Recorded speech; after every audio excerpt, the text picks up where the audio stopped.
Looking for the jab to the body there, Zussupov. Didn't quite land it.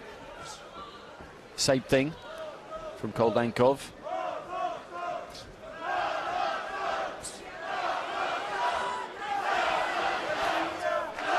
Just looking for that little dip glide there, Zussupov. Timed it well there and landed that left hand to the body. He's probably got the reach in terms of, probably got the advantage in terms of reach, Zussupov. They're about the same height, these two, I would imagine, but you look at Zussupov and he's got a big wingspan on him, you can see that. Just stooping and looking for the right hand to the body there, Kondenkov.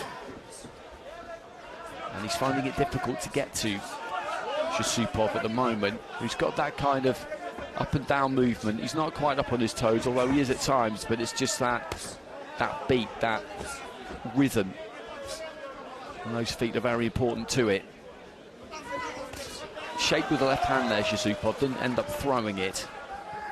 And neither one of these two has made a major move yet. Nothing unusual in that, given that we're just at the halfway stage of round one. There's a big left hand from Zussupov. Stepped in, made that commitment, threw it hard. And it bounced off the features of Kondenkov as he was coming forward. He took it well, but that's by far the most impressive scoring shot of the round so far. He looked for a right hand there, Kondenkov, but it was decently defended.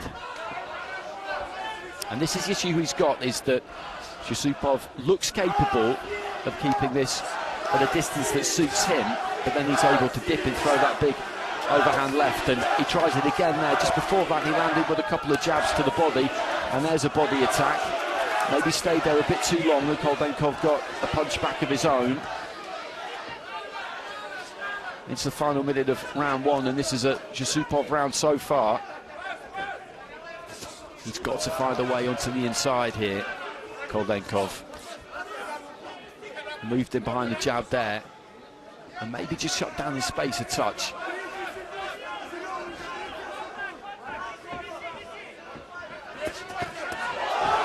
Well, he got a right hand back there, I think, Zussupov, as he came forward. He let his hands go, but that time he was countered effectively, and that's something for Kondenkov to take into round two, because I think he's dropped this opening round, but that will just give him some encouragement. Even at this level, fighters need that. Their self-belief is incredible at times, but he landed one there and he needed it, because prior to that, lucky, but at the same time, I think he could quite easily have seen that round go 5-0 against him, so he's got something there. Zussupov was good in that opening round. He kept emotional on the outside. When he moved in nice and quick, let those hands go. What he can't do when he moves in and punches is admire that work. He needs to keep Kondenkov moving and turning.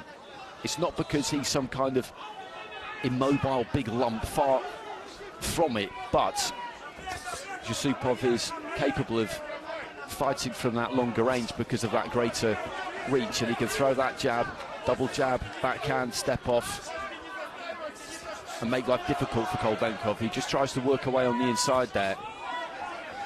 And maybe he does need to bring a bit more heat here, the Russian fighter. He's being patient, he's trusting in his technique, but he won't have seen actually his teammate Shumkov earlier on and the kind of pressure he brought, trusting that he would hit that tipping point early enough. But that's kind of the situation that he's in here. He's a different kind of a fighter, but he's got to try and turn this around in the second round. We're a minute in, and there's that jab, just pops up from away from Zussupov, a left hand into the body. Kondenkov 5 back.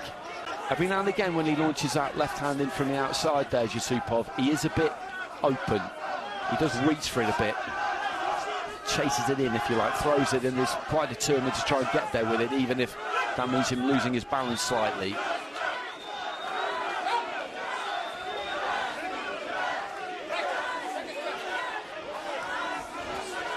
He steps in there, the Russian, and tries to let his hands go, but that was pretty well defended by Zussupov. He just dips the knees and looks for the left hand to the body, but again, I think it was well defended that time by Kondenkov, just dropping his elbows on it. Lead right hand there from Kondenkov. A pair of them swap jabs. Right hand from Kondenkov on the move.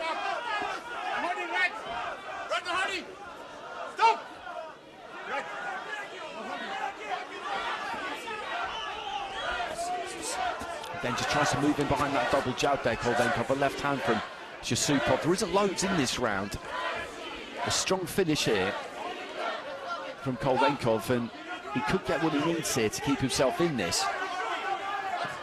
There's a bit of damage to... And again, he's just bombing from the outside with that left hand there, Zussupov. There's a good jab.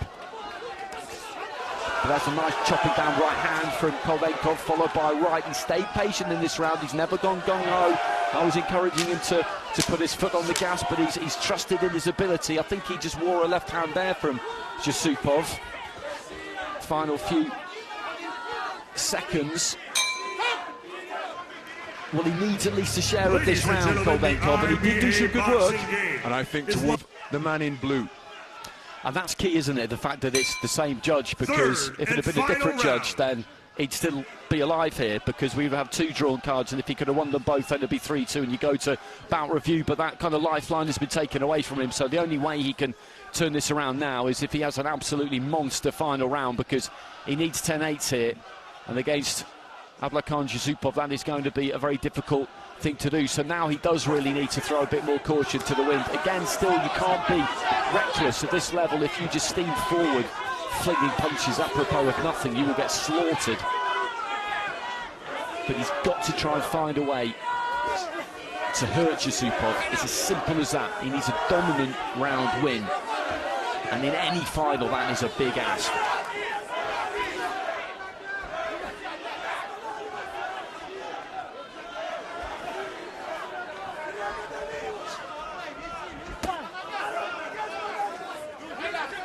And just like some others we've talked about today, this would be a huge win for Zussupov.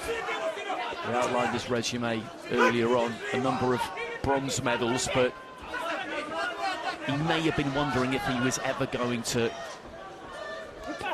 take his place in the centre of that podium.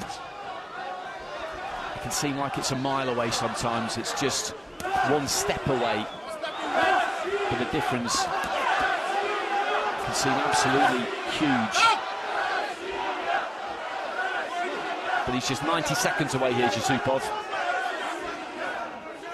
And again, he's boxing like somebody who knows what the scores are going into this final round, because he's not looking to engage too much. He's happy to get shoulder to shoulder here and just let that clock run down.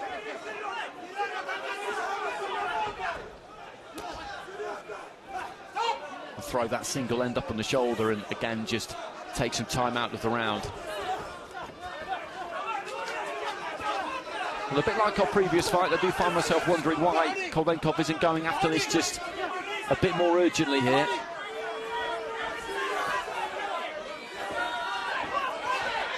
Good jab. Zussupov, and Kondenkov manages to make his man stagger a little bit, lands the combination. Zussupov just trying to bound around the outside of the ring. That was some good success there from Kondenkov. That's exactly what he needs. He's got to try and build on that. He just couldn't quite catch up with Zussupov there, who just gets a hold of him and buys himself a little bit more time. I don't really know if he was hurt there. He certainly found himself slightly off balance, but sorted those feet out quick and managed to find some open ring. And he gratefully just leapt into that space. 15 seconds remaining. Kondenkov is imploring him really just to stand still, but he's not going to do that. There goes the 10-second clapper. And he is mere seconds away from a gold medal here. A much longed-for gold medal. And Kondenkov literally runs after him at the end of the round there. Ladies and gentlemen, I think it's the man in blue is going to be the gold medalist. After 3 full rounds, we go to our judges at ringside.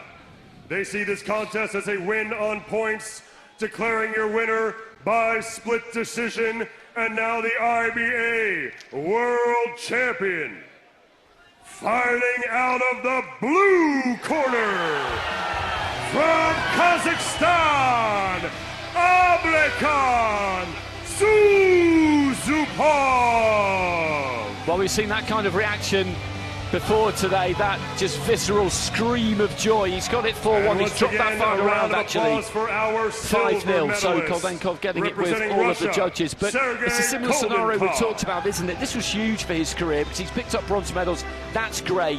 But in the end, these athletes are here to win. They are here for one reason and one reason only, and that is to win. And much like Ilya Popov, this man was outstanding as an underage boxer. I was ringside at the Youth Olympic Games in Nanjing, the second edition of the Youth Olympic Games, when this man took Youth Olympic gold, had the World Youth gold as well, was an Olympian way back in Rio in 2016, and then those 3 bronze medals, getting him close but not quite any cigar. And here he is in 2025, and we saw what the moment meant to him, to be crowned finally as an elite senior world champion. World champion, Kazakhstan.